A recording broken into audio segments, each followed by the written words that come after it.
नमस्कार दोस्तों, आप सभी का स्वागत है एक बार फिर से अपने चैनल भक्ति की शक्ति में। तो दोस्तों आइए सुनते हैं संकष्टी चतुर्थी के दिन गणेश जी की कहानी को। अगर महिलाएं गणाधिप संकष्टी चतुर्थी का व्रत रखने जा रही हैं तो सबसे पहले इस व्रत कथा के बारे में अवश्य जान लें, क्योंकि इस व्रत कथा के बिना गणाधिप संकष्टी चतुर्थी का व्रत अधूरा माना जाता है। तो आइए सुनते हैं गणाधिप संकष्टी चतुर्थी व्रत कथा को। पौराणिक कथा के अनुसार त्रेता युग में भगवान राम के पिता दशरथ एक प्रतापी राजा थे। उन्हें शिकार करना बहुत ही अच्छा लगता था। एक बार अनजाने से उनसे एक श्रवण कुमार नामक ब्राह्मण का वध हो गया। उस ब्राह्मण के अंधे माँ बाप ने राजा दशरथ को शाप दिया कि जिस प्रकार हम लोग पितृवियोग में मर रहे हैं उसी तरह तुम्हारी भी पुत्र वियोग में मृत्यु होगी। इससे राजा बहुत परेशान हो गए। उन्होंने पुत्रेष्टि यज्ञ कराया। फलस्वरूप जगदीश्वर ने राम रूप में उनके यहाँ अवतार लिया।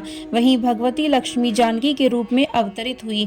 पिता की आज्ञा पाकर भगवान राम उनकी पत्नी सीता और भाई लक्ष्मण वन को गए, जहां उन्होंने खरदूषण आदि अनेक राक्षसों का वध किया।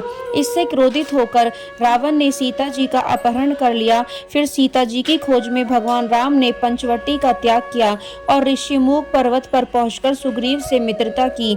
इसके बाद सीता जी की खोज में हनुमान आदि वानर तत्पर हुए।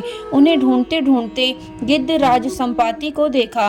वानरों को देखकर संपाति ने उनकी पहचान पूछी। कहा कि तुम कौन हो, इस वन में कैसे आई हो, किसने तुम्हें भेजा है। संपाति की बात सुनकर वानरों ने उत्तर दिया कि दशरथ नंदन राम जी सीता और लक्ष्मण जी के साथ दंडक वन में आए हैं, जहाँ पर उनकी पत्नी सीता जी का अपहरण हो गया है। हे मित्र, इस बात को हम लोग नहीं जानते कि सीता कहाँ है। संपाति ने कहा कि तुम सब रामचंद्र के सेवक होने के नाते हमारे मित्र हो। सीता जी का जिसने हरण किया है वह मुझे मालूम है। सीता जी को बचाने के लिए मेरा छोटा भाई जटायु अपने प्राण गंवा चुका है। यहाँ से थोड़ी ही दूरी पर समुद्र है और समुद्र के उस पार राक्षस नगरी है।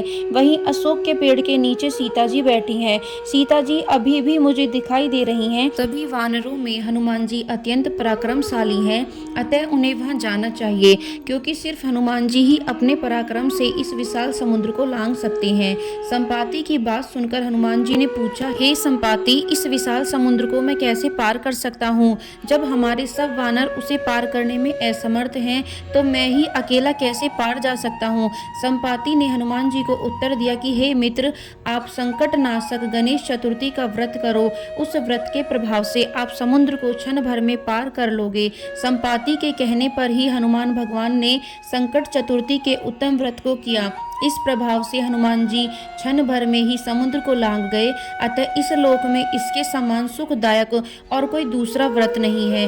तो दोस्तों यह थी संकष्टी चतुर्थी व्रत कथा। यदि वीडियो आपको पसंद आई हो तो चैनल को सब्सक्राइब करना बिल्कुल ना भूलें और वीडियो को लाइक एंड शेयर जरूर करें।